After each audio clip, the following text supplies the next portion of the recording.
Well, welcome back to the Vancouver Special podcast, where we talk about real estate in our city and its connection to our interpersonal and social lives. We're on episode 4.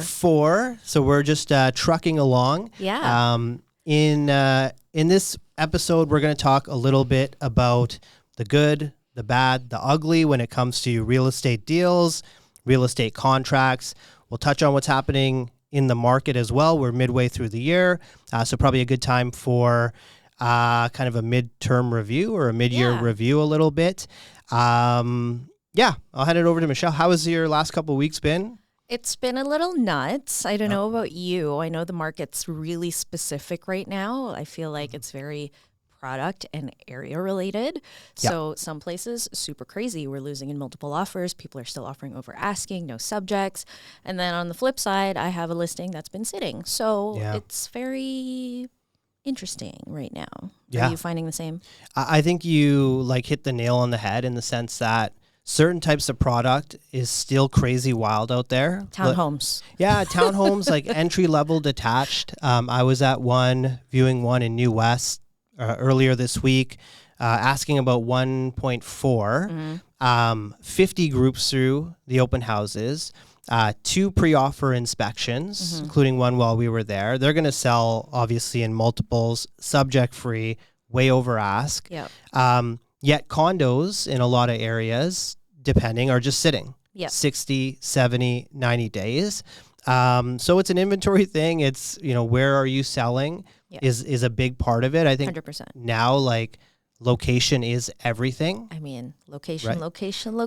That's always what they teach you. And it's true. That's what they teach you. I find in hotter markets, no one gives an F as much in terms of where that property is. But when things slow down and when inventory starts picking up, 100%. The last 3 deals I've done, they've all been lifestyle influenced decisions, and I was representing the buyer.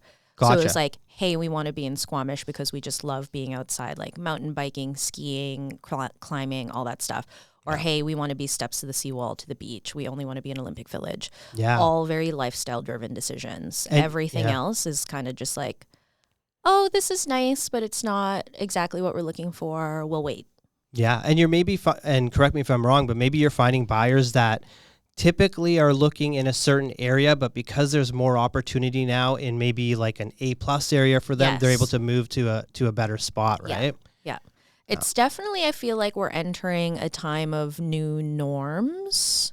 A lot of adjusting going on, but we can talk about that a little bit more later. I think one of the things that we'll talk about today too is some of the weird stuff we encounter, and weird being unique, not exactly all the glamorous stuff you see on Selling Sunset, and maybe a little bit more back-end logistics that we deal with on a deal-to-deal basis. Yeah, and I think one thing about real estate that I found 8 years in the business is every single deal is different. And you literally learn something today, just like you did on day one, at least for myself. There's always something you're navigating, right? Everything's new, always on my toes. Every deal is a learning opportunity. Yeah. Whether or not it comes together or not, even if it's just a showing, you might pick something up from the listing agent or the host agent, or a very unique situation with the buyer and the seller where you have to be really creative with your clauses or the way that you present your offer to either your buyer or your seller. Yeah. It's something I do love about this industry. Yeah. And it's got to be, it's very different how you approach sales in today's market versus maybe a hotter market, where I think in a hotter market, the reality is a lot of agents, they're just kind of pushing paper left and right. Whereas in a market today, you're truly selling. And I know for yourself, you mentioned over the last few weeks, you've been dealing with some crazy deals. So I'm going to hand the mic over to you to maybe talk about something crazy, something different that maybe the audience hasn't even thought of as something that we have to overcome. Well, I'll touch a little bit about the whole sales thing and closing deals. I do find that this is, again, going to be a new norm where superstar agents are going to stand out in the crowd because you are able to close that deal. I'm not sure if you've experienced this in the last couple of weeks or months, but I do find there are some agents out there who what's the right word for it? We're very spoiled during the pandemic when deals basically closed themselves. And now we're finding where you really have to know the full picture of either the buyer or the seller or both. And both agents need to come together and be like, hey, my buyers really want this. My sellers really want this.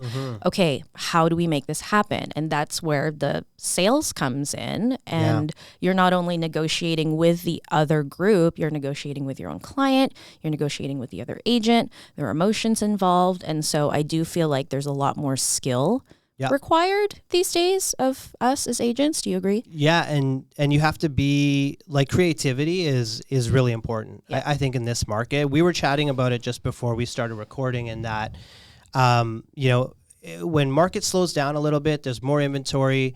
You need to work with almost every single offer that hits your desk. 100%. Right? You're not in a market where you can look at an offer and say, another one's going to come, a better one's going to come. You have to get creative and sculpt the offer that you have in front of you and position it as best you can for your seller and tweak it as best as you can, again, for your seller or your buyer. And so hot markets, that doesn't really happen because you're choosing from 4 or 5 You've got offers. Pick of the litter. You can like throw all the offers in the air and then pick the one that lands on the table. Yeah, but now like you have one in front of you, and like we have accepted offers that generally in a hotter market we wouldn't. But the thing about offers and good offers for your client is, you know, they have to win in some way. That's important to them. 100%. So it's like, if you want the price, the terms may not be exactly as you want them to look in today's market, right? It's not necessarily you can get everything, but you can get what you want. Yes. Right? Are you finding that? Yeah, 100%. And again, going back to the managing expectations, which starts at the very, very, very beginning when you're first talking to your seller or your buyer, is just really knowing what that product is doing activity-wise. Like the cooperation with your colleagues right now is so important. Like if I have clients in a certain building, like out in Langley or something, let's say, I'm calling anybody who's sold within the last 3 to 6 months and being like, hey, what was activity like for you? I have a client thinking of listing. We're just trying to decide whether or not we should do it now or wait, or if they're still on the market. And then most of the time, I would say the percentage is maybe 70%. The listing agent will call me and be like, hey, thanks for like the phone call. We've had busy open houses, but nothing on the table. We've relisted. We've done this price reduction, blah, blah, blah. And then there's like the small percentage of agents who won't even call me back because then they view me as competition. When in the end, it's like, we can work together, because if 3 people come to your place, 2 come to mine, we can be like, hey, if you don't like this, why don't you go there? Or vice versa, right? So it's like, at the end of the day, we're moving product. Yeah. I think also, like, if you're selling condos right now, certain condos, you know, you are doing multiple open houses. You might have that condo listing for 30 days or 60 days. I find you just get to know the other agents because you're all sitting in the lobby together. Yeah, might as well get to know one another while you're sitting down there. And you mentioned like cooperation. On that note, like I had an agent, a different agent that had a listing of a 1-bedroom. I had a 2-bedroom, and she was so kind as when guests were coming into the lobby, are you looking at a 1-bedroom or a 2-bedroom? He's the 2-bedroom guy. After you view mine, do you want to view his? Like, you know, things like that. Like everyone is, you know, working together out there in this sort of a market. Seeing as we're midway through the year, I'll just touch on kind of, you know, where things are truly at. Let's hear it. We're basically, you know, heading into a summer market, which I think has already started. Summer started early in the market, new listings picking up all year. I think what's interesting that we are probably going to see, at least in Greater Vancouver, is new listings are now flattening. And they might even be down month over month. Usually does happen in June, but a lot of people thought it was going to be different this year, that people were just going to keep flooding the market, exploding the market with new listings. So that's a positive if you are a seller, because you don't want a ton of competition out there. Having said that, the sales themselves are down significantly. And we're going to see in the June numbers, I think we're probably going to finish around 2,500 sales, like something quite low. So sales low, but new listings tapering off. As we look forward to, you know, the rest of the year, July, August probably will be a ghost town. Yeah. Especially, I think, because the weather hasn't been great. So if we get like a week or 2 of sun, real estate's going to be dead. Yeah, exactly. Real estate's going to be dead. And everyone's just going to be at the beach. They're going to be enjoying. I think September picks up a little bit. we may not actually see a rate cut now in July based on the last inflation numbers. So, some trepidation, I think, but I am noticing a lot more buyers are kind of taking that first step. So I wanted to ask you about that. Yeah. So like the recent rate cut, 0.25 basis points, not too much, but it's a gesture of goodwill from the Bank of Canada. Do you think that if they were to do another 0.25, let's say, is that going to do something psychologically for the market? 100%. Because dollar-wise translation, it's like, what, $30 per 100K? Yeah, it's nominal, but you're right. It's like a psychological thing. So I think even right now, like after that first cut, buyers can at least know that we have finished the rate hiking cycle, right? So we went up, and then we paused for a long period of time. There's light at the end of the tunnel. Yeah, there's light at the end of the tunnel. And we talk about this being a little bit of a slower market on the condo front. If I were purchasing a condo, I would be doing it right now because people always ask, is it a good time to buy? And people think that, it's a good time to buy when everyone else is. But if you have to go into an offer presentation and you pay $25,000 more on your condo just because you're competing, all of a sudden it just became a bad time to buy. Yes. Right? Whereas today, and maybe I'll give an example talking about these interesting deals, closed one in New West, condo, buyer was able to come back for 4 showings, which doesn't happen in a hot market. No. A lot of times you have 15 minutes. And like 4 showings over how long? A month and 5 weeks. Yeah, that's wild. And I'm pulling him back. Like I'm like reaching out, like just come again, take a look. Let's look at the evening. I had one buyer come at 8 a.m. to see the sun in the morning. Same day, came back at 7 to see the sun in the evening. I've had buyers do that too. Right? All of these things that you can't normally do. The last buyer that ended up buying brought out an EMF detector. So this is for everybody at home, what's an EMF detector? So it tracks electromagnetic fields. And so even inspectors don't really use this, right? But the other thing about EMF detectors is they are said to be able to track paranormal activity. And so he comes in to do the showing. He whips it out. And the truth is... They're like the 2 metal sticks, right? No, it's just like this. Oh, you get it on Amazon, $50. And basically it just beeps once the electromagnetic fields are high. It starts beeping. And so my first thought, this is going to sound crazy, but my first thought when he whipped it out was ghosts. Because I'm a weirdo. Like I watch so many paranormal shows. Wasn't this a new building? 2019. Okay. Right? But I'm like, I used to watch it like, is paranormal on historical like land.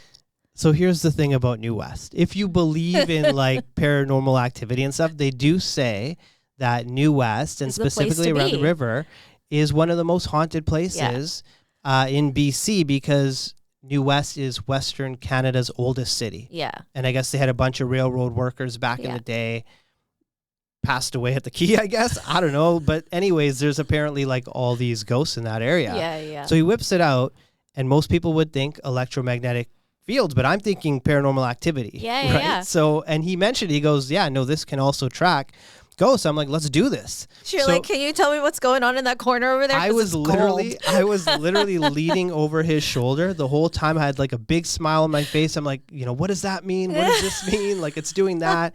And so he's going around, he's doing his thing. And it turns out that obviously it passed the check. He ended up purchasing it. But the whole roundabout way that I'm trying to get to here is if you're in a hot market, try pulling out an EMF detector. And see if the listing agent doesn't tell you to get out. Get out of here. Yeah. But you probably can't even bring your camera out. No, so take advantage of that opportunity, I would say, because I've seen people make challenging decisions in the heat of the moment because they're up against 4 or 5 other offers. Yes. And circling back to your point, I think people are, again, wading back in. I'm having more first-time buyer consults over the last 2 or 3 weeks. So I think people are starting to shift in that direction. Yeah. If we see another cut, it'll happen a little bit more. What do you think?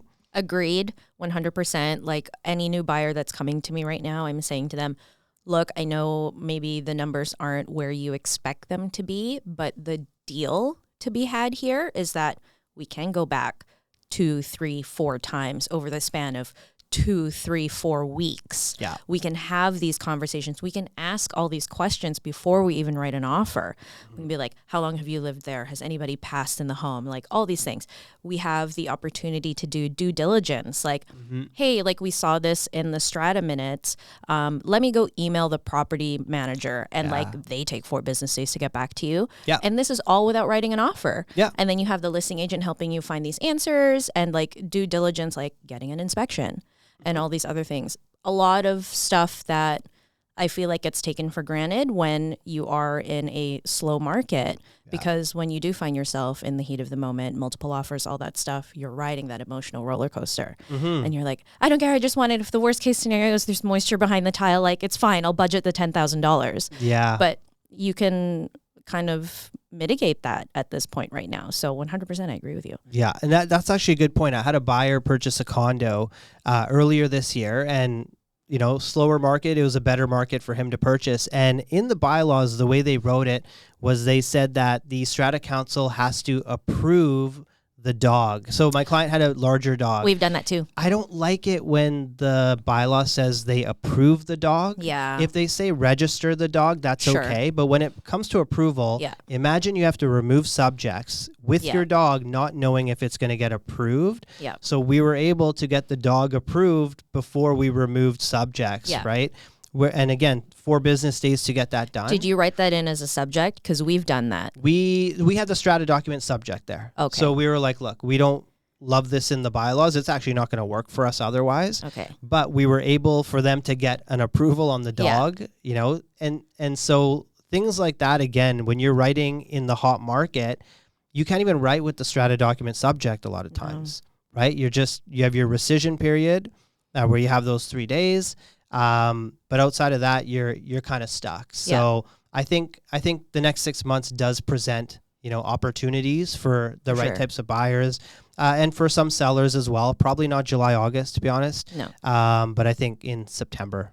Yeah, I do think right now, everybody, whether you're a seller or the buyer, patience is key right now. Yeah. Patience and just perseverance, because again, there might be something that you looked at 2 weeks ago and then you're like, oh, like wasn't really feeling it. And then after getting caught up on the market and seeing everything that's new, you're like, oh, I think that was the best one that I saw. Circle back. Yeah. Especially 100%. If it's one of our listings. Yes, please. Circle back.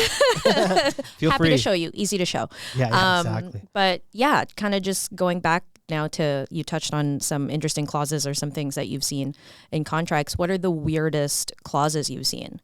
And mind you, so for everybody to kind of understand, a clause is a condition that a buyer or seller has to fulfill or waive in order for a contract to be able to go firm. So, what are the weird ones that you've seen? Weird clauses. Or used?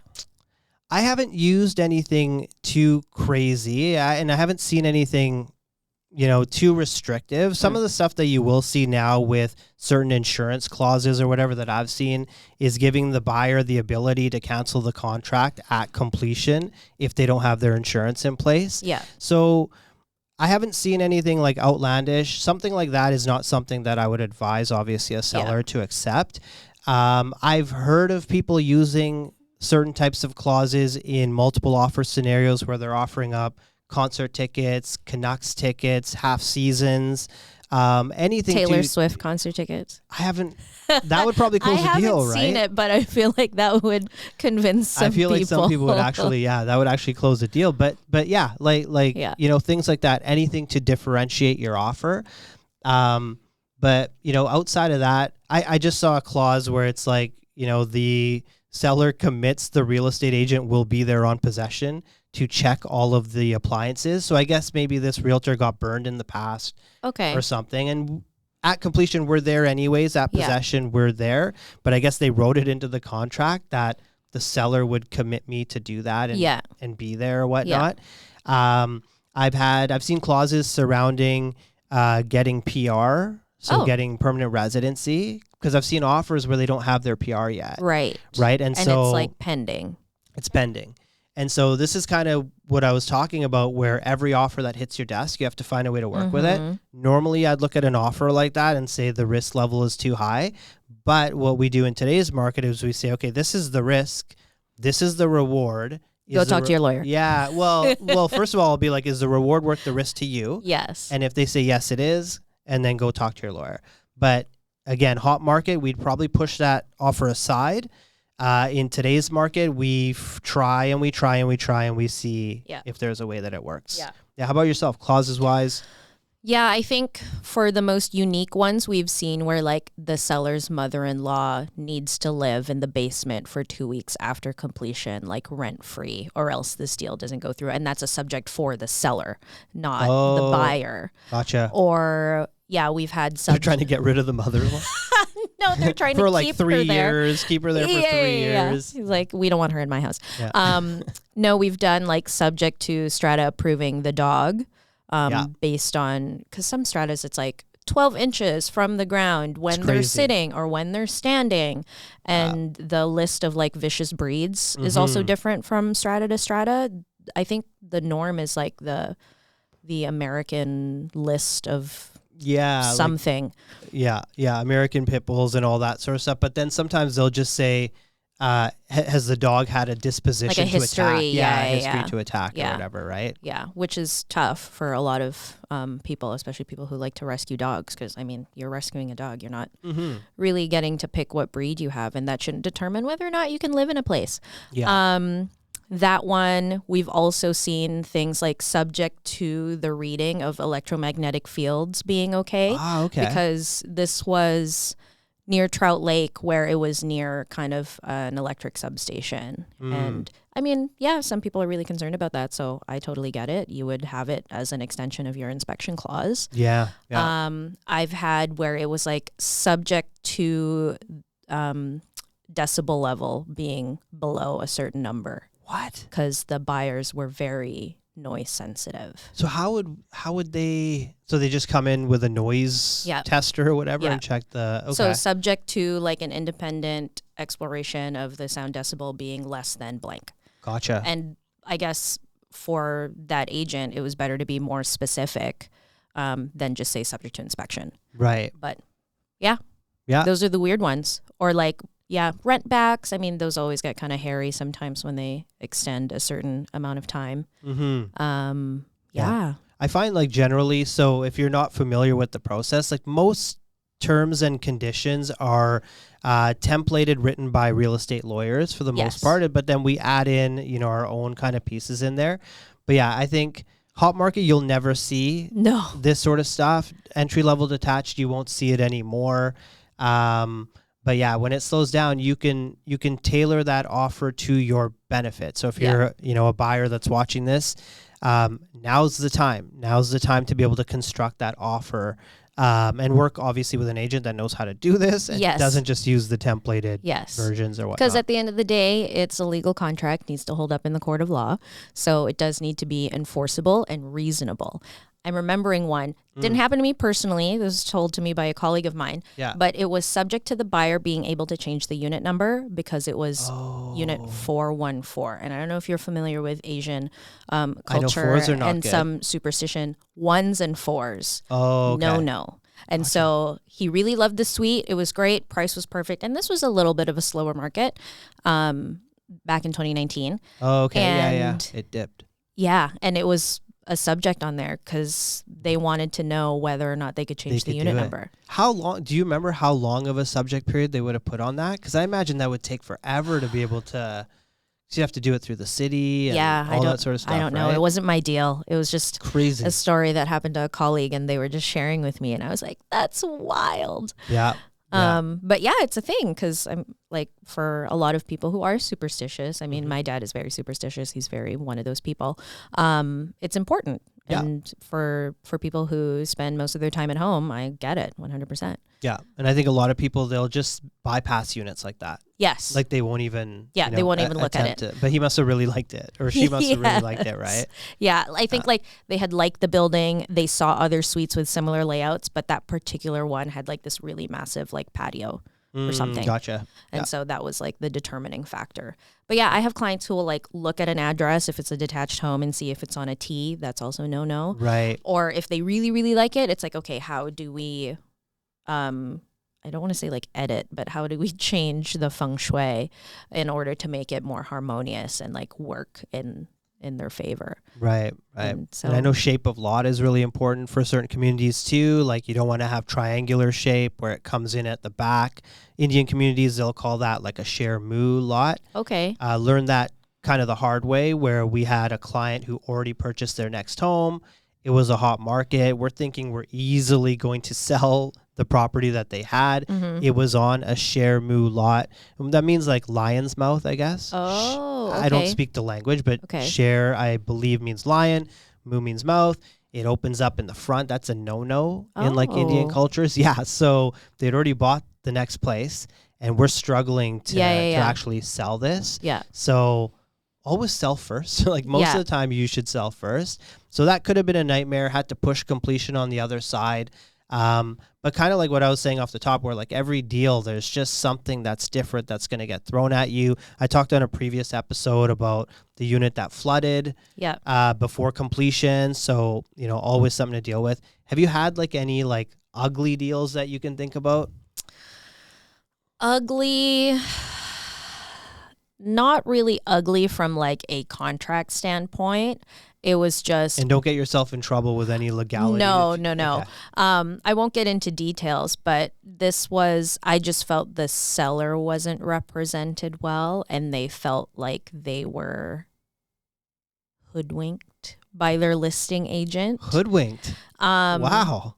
It was kind of a similar situation where they sold before they purchased, but I don't really know the details because obviously they weren't my clients. All I know is they weren't happy because they expressed to me on possession day that they're like, hey, just so you know, like, I hope your guys are happy because we're renting a 2-bedroom basement suite now with like our 3 kids because we couldn't find anything and all these things. And I'm just like, at that point, I'm like, sorry, like what am I supposed to say? That brings up you know what though, like that brings up a good point in the sense that we talk a lot about buyer's remorse in our business, and it's very common to write an offer, get it accepted, wake up the next day and wonder if you did the right thing because it's such a significant purchase, but we never talk about seller's remorse.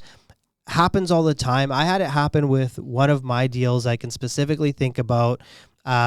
You know, we finally get the accepted offer, great price for the market, etc. We wake up the next day and we could just sense the energy was off with the seller. Like they didn't necessarily come out and say anything, but the vibe wasn't feeling like it would after you've got an accepted offer after a period of time. You'd think there'd be some excitement, some happiness.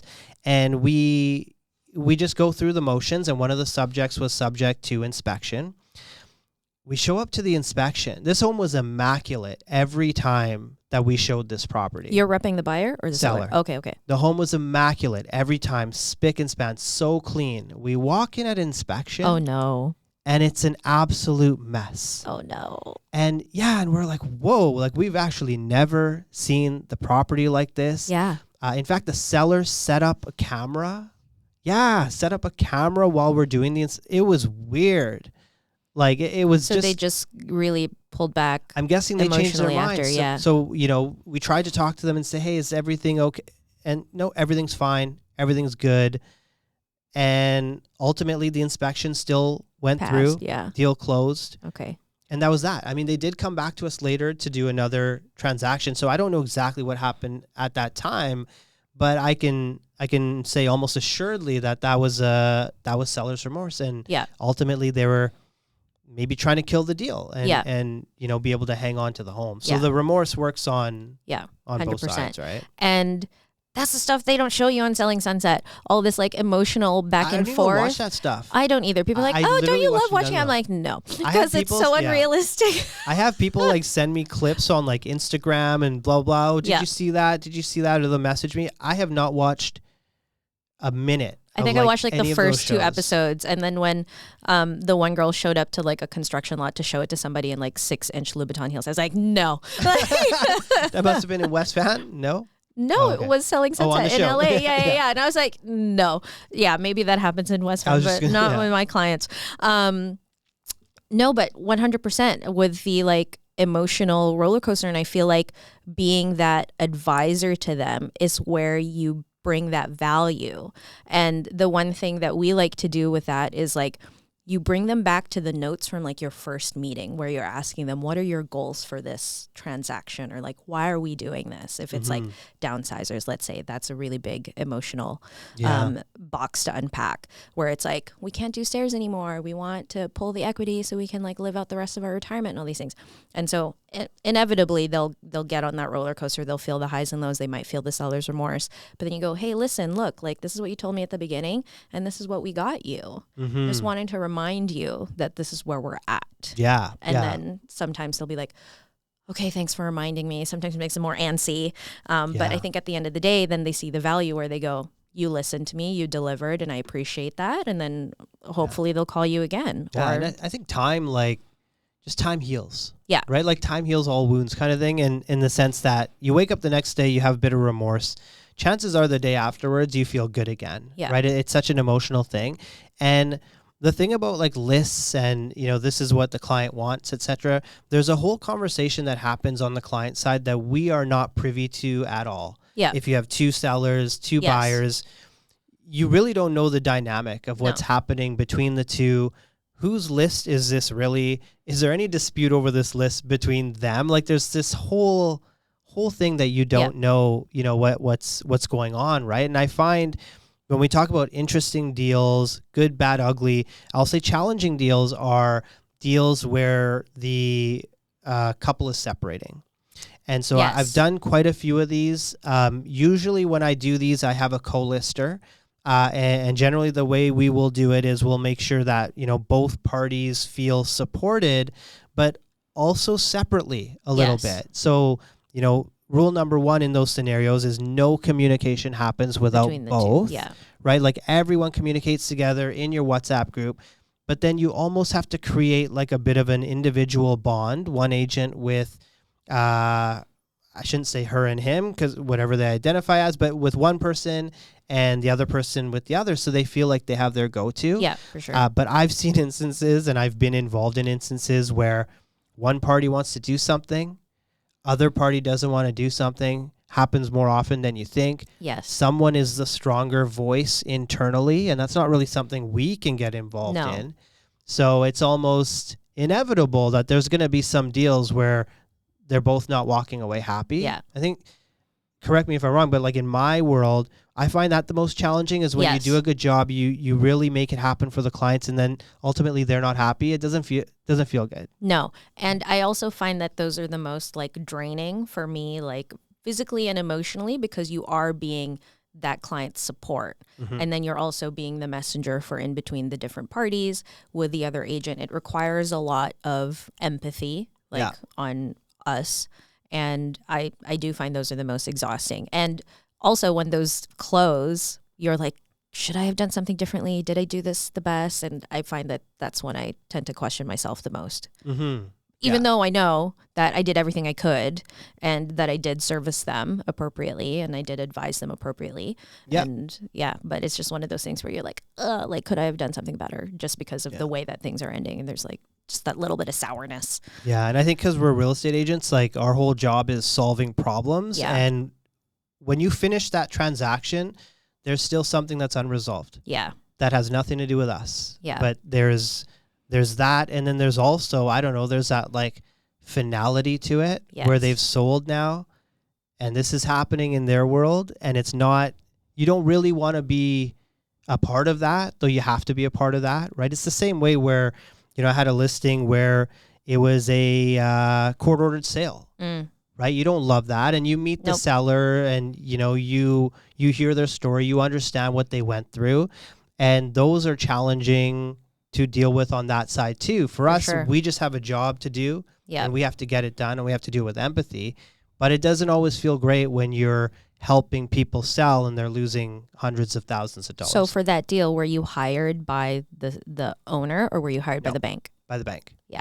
But met the owner because they still lived in the property, and you know, thankfully they were quite cooperative in the situation. You're always trying to do, you know, legally you have to do the best for your client, the bank. Yes. But you're always trying to do the best for everyone involved. Yeah. Right. And so it was kind of one of those scenarios where, challenging to see people lose money. You see it on their face. Yeah. Like you see the pain. Well, and like they're being displaced.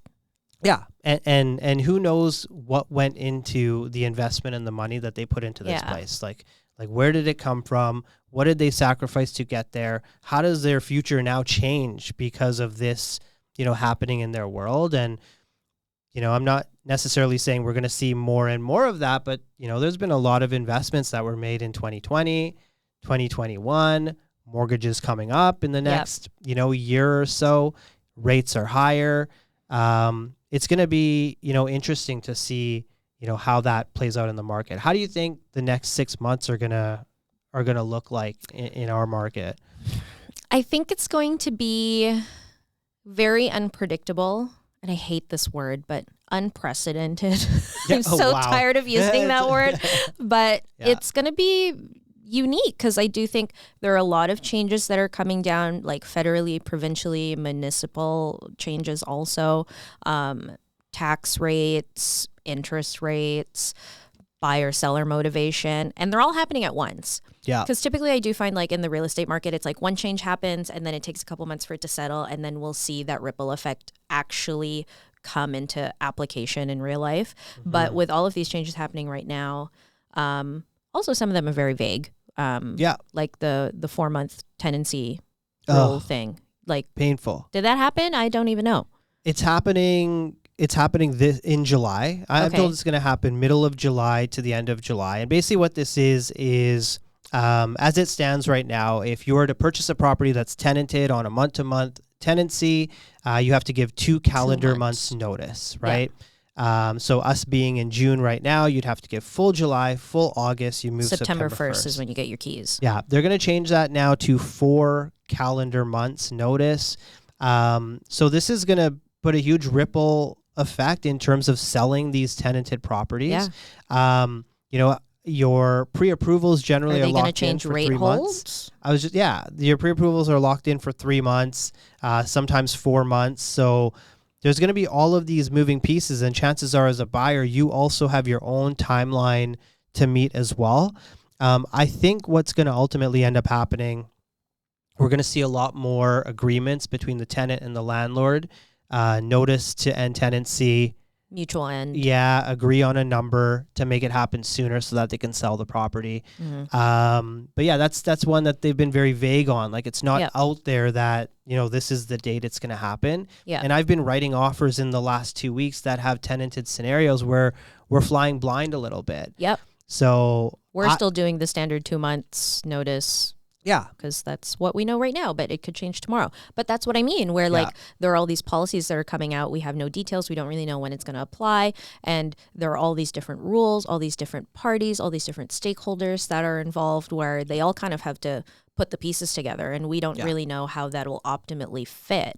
I mean, the banks might decide, okay, sure, we'll extend the rate holds for 5 months. But then let's say all the rates drop again or something. They might be like, never mind, no rate holds, or, who knows? So I do think it's going to be an interesting rest of the year. Yeah. I mean, that doesn't change also like the buyer timeline with the whole, I'm very much against this 4-month policy. Yeah. I'm okay with like some of the other changes, but the 4-month it's really going to, it's going to challenge. It's a big domino effect for sure. Yeah. And it's like, you don't know how it's going to affect the market until 6 months down the road minimum. Yeah. And most of the time you'll see that effect between 6 and 12 months. So like you mentioned, rapid fire changes, we're not even feeling it yet. Yes. And when we feel it all at one time, it's going to be too late to go back in areas where we should go back. Yep. It's going to be a bit of a mess. Mm-hmm. And so, I think for buyers and sellers, I always tell people like cancel out the noise element and try and focus on what your goal is specifically. I say that all the time. Right? Because 6 months from now, there'll be another change. And you can't allow your decision-making to be hung up on some sort of policy change from some politician that's just trying to get voted back into office. Yeah. That's really ultimately what's happening right now. Federally and provincially is everyone's just pandering for votes. Votes, elections coming up. So you have to figure out for yourself, like how does this work for me? Yeah. What's the best environment for me, and just make your decisions accordingly. And that's where we come in too, because it's like, okay, if this does come into play. These are your scenarios, A, B, C. And then you as the client get to decide whether or not you want to take that risk on, whether or not it's worth it, if there's any money involved, that kind of thing. But the idea is to still move forward toward that goal that you have. But yeah, that's where we come in, where we can advise you accordingly based on the different hurdles that come into play in the situations that you may find yourself in. Yeah, we're here for the blind spots. Like, this is all stuff that you're probably not privy to or aware of, but we study this sort of stuff. So for us, it's kind of like, look, these are the things that could change. And, you know, ultimately there will always be changes and there will always be opportunity. Right now, I think the opportunity is in that condo space. For sure. You know, I think long term, my personal opinion on condos, I'm very bullish on condos, especially larger condos. We have, you know, an aging population. We have downsizers. So this is the other thing with the listing I had in New West. You know, over 60% of the people viewing it were downsizers, where in the past, the people viewing this 2-bedroom condo would be people that are in 1-bedrooms that are upgrading their lives. And it's a sad state of this country and province that there's less people that are able to look at options to upgrade their lives. And more so what's happening is people are looking to downsize, right? So people are going to end up spending more time in condos than they have in the past. Yep. Where before, young families, they'd be in the condo and then they'd move into that townhome and then detached home. It's not going to happen anymore, right? Yeah. So now it's like, you know, that downsizer is skipping the townhome entirely because they don't want to deal with the stairs and they're moving into the larger condos now. And so I think long term, for me, I'm bullish on condos because the other thing is that developers, they're scaling back entirely right now. You know, I think I was reading in the GTA right now, 4 condo projects launched this year, 4 in GTA. Residential like 60, only? Yeah, and they have 60 on hold. Like 60 developers are like, we're not moving forward. We have the same thing happening in Vancouver on a smaller scale where developers, you know, they hold the key, they hold the shovel. Right? It's not the cities. Literally. And they're not stupid. They're not going to build into a market where they can't make money. So they're going to hold back. And so our long-term condo supply, it's not going to meet the demands of our population. So circling back to today in the next 6 months, you got to find these little pockets of time where you're able to enter the market without competition, especially if you're going to hold on for, you know, a longer period of time, because long-term, they're just not building enough units, no matter what anyone wants to tell you. Yeah.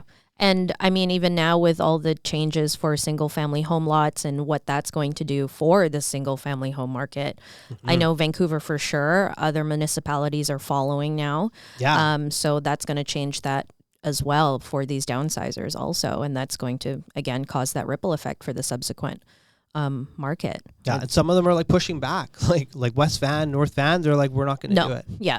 Like, we're not going to do it. And then there's like transit-oriented policy. Burnaby has just decided we're not jumping on board.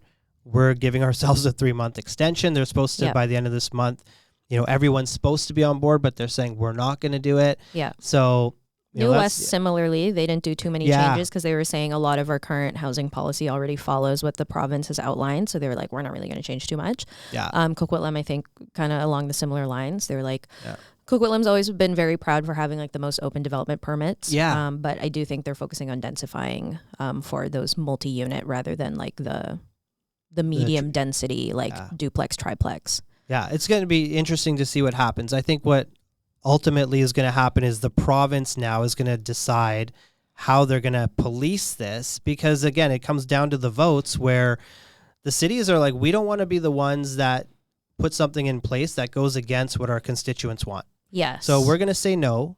You guys can force our hand, but then it's going to be on you, provincial government, and you decide whether the votes are worth it. So that's going to be kind of, you know, an interesting thing to watch. Yeah. Meanwhile, as they go back and forth, homes aren't getting built. No. You know, housing starts are going down. They might go up a little bit this year, but they're going down next year. Yeah. You know, our even population, rental is down. Yeah. Yeah. The rental market has softened. Yeah. We're seeing, I guess, a plateau a little bit for like the number of newcomers who are coming. Yeah. Or people going back home to their home countries because they're realizing how expensive it is to live here. Yeah. Yeah, and I think like no matter what population numbers are kind of put our way, you can't really trust them because every time they miscount these numbers. Like one thing about our population, it's grown by a million people in 12 months. Whether they're here long term or whether they're here short term, they need roofs over their heads. 100%. Right. And so, whether they're renting, whether they're buying, this puts a strain on housing supply. So the whole premise is that, this condo supply that you see right now, it's not going to last forever. No. It's going to get absorbed into the market, or the units are going to get rented out. We're going to go back to being Vancouver again. We're going to go back to people complaining about how the market's too hot. So again, if timing makes sense for you, you're watching this, you're a buyer, then if it makes sense for you, now's a good time to move forward. If it doesn't make sense, it doesn't make sense. Just re-emphasizes that point of talk to your real estate agent earlier than you think you do. Yeah. Like if you don't think you're going to buy for the next 3 years, call Hasan today and just have that conversation so you're ready for that when these opportunities do come up. You're able to at least make a decision on whether or not you're going to put a foot in the game or you're going to sit this round out. Yeah, and I think some people have a misconception that we don't want to chat with you until you're ready to go. That's wrong. Never how it is. Like both of us are like so passionate about real estate and talking about it. We'll talk to anybody.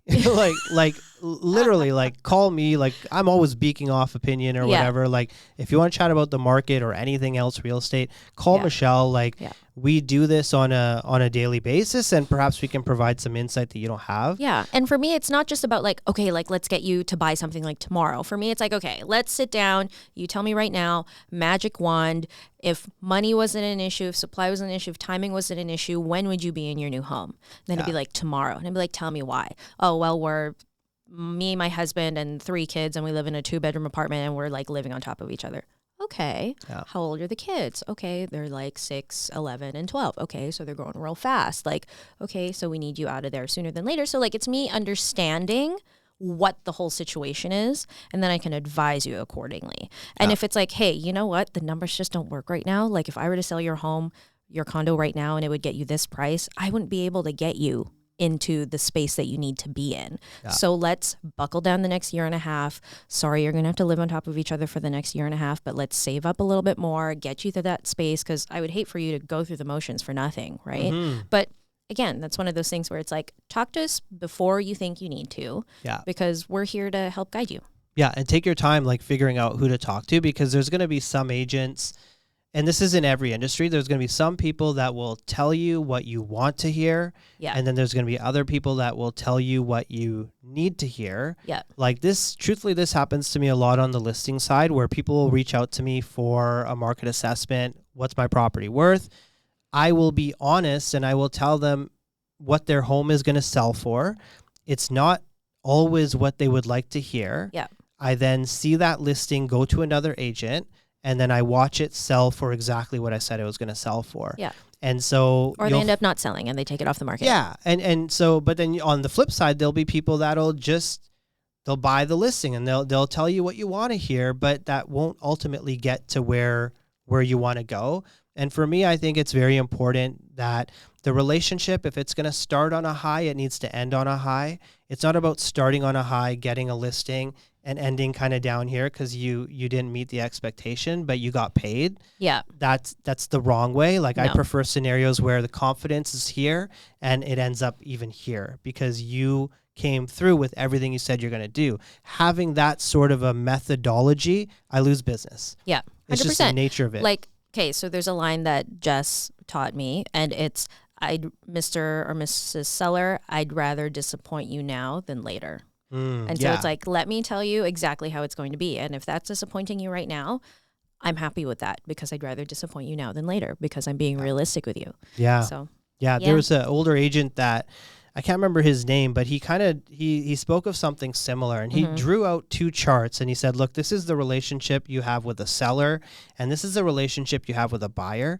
And he was saying he much prefers the buyer scenario because he was saying when you work with a buyer, their confidence in you, their faith in you starts very low. They don't know a ton about you. You're just getting to know each other. But as you work through that process, you're really showing your value over time. and their confidence with you ends up here. Yeah. And so now that buyer, once you get the job done, is more likely to use you over and over and over again. Goes with the seller, unless you sell in multiples way over asking, it's the other direction. You're showing them your shiny brochures, your marketing plan up here. And, even if you sell it a little bit, under asking, you've gone in the other direction, right? Yeah, the confidence 100%. has gone in the other direction. You're starting at 0 and going to 100, or starting at 100 and ending like 0. Some people hopefully say not ending at 0. Hopefully ending at like 20. 50. But some people say that's like men and women, like in the dating scene, where it's like men start from 0 when they meet a woman, and then they like will judge you as time goes on and whether or not they like you. Whereas women will meet somebody and they'll go, okay, you're at 100, and then like, you so they didn't give text the me back. benefit of the Okay, doubt. you're down at 90, and and then they'll go down to 0, and so that's why women are so much more optimistic, I feel like. That's why it never lasts over time, right? Because at the end of the day, you're at 0. Yeah. Regardless, you're going to end up there. Maybe. But I guess you can go back up. Yeah, you could. So it's not a straight line. No. Okay. Yeah. I could see that. Yeah. Yeah. So working with buyers is like men, I guess. A lot easier, a lot simple. No, I'm kidding. Well, I think they're just both different. Like you talked about, like now with your listings, you're selling. Yeah. Like you are selling. Yeah. You're marketing, but then you're also like, objections wise, whatever it is, you're overcoming them, right? Yes. You're calling out, you're like bringing people full back. on thinking cap. Like, how do we get unique, creative? How do we make this deal come together? Mm-hmm. And again, that's where these really seasoned agents will shine. Yeah. Like we just finished a deal, and I can talk about this now because it completed. Nice. But we wrote an offer with subjects, needed to complete within 10 days. Oh, wow.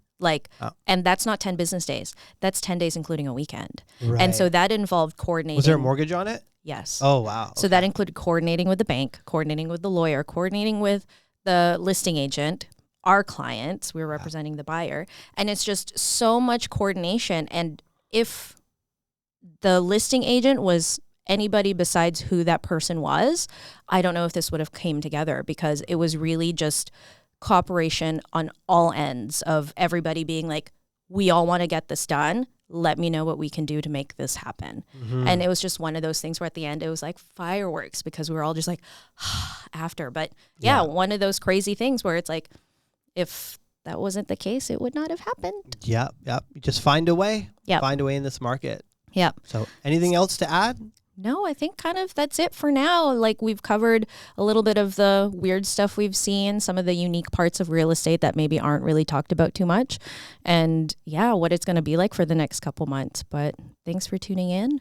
Yeah, awesome. Thanks for tuning in again. Episode 4. We'll be back for episode 5 shortly. Yeah. But I want to thank you for watching and enjoy. Thank you.